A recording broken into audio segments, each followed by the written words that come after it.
So she's just been standing there? Yeah, she just walked in. I said, hi, how are you doing? She didn't respond. Said, are you checking in for a reservation? No eye contact. Hi. Yeah. Are you okay? Maybe she's a princess. A princess? Shut up! Yes, are you?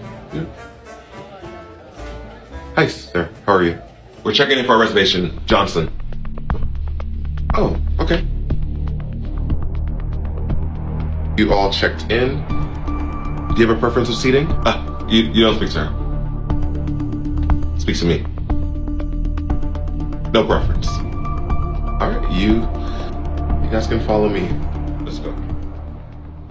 On a much serious note, because I tend to use my videos in a humorous way to shed light on situations within the restaurant field, I wanted to talk about this one directly to the camera, and it has nothing to do with the individual that spoke about this, more so my personal experience with these interactions.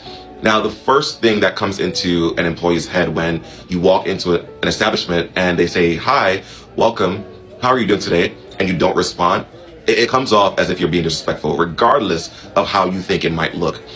I used to work at this restaurant, and it's unfortunate because these are also signs that there's something else going on in your personal life, and it puts people on alert where they're now watching your interaction at your table to see if you're okay. Because I've witnessed in a past job of mine the same behavior, this submissive behavior, this not wanting to speak to the employees, not having a voice, and watching, the male at some point after drinking becoming aggressive, speaking, in a negative fashion to the female.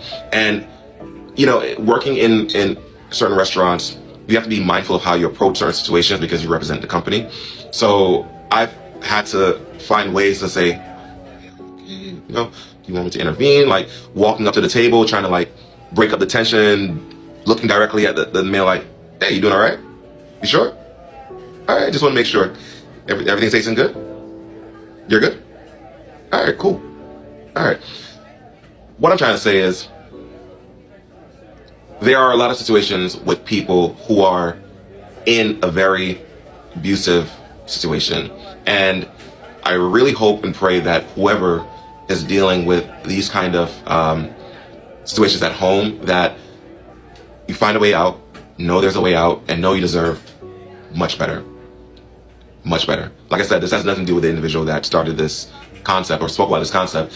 It's more so the fact that there are people who are in these situations who have this submissiveness about them when they come to a restaurant where they can't interact, and you see that they're basically crying out for help. So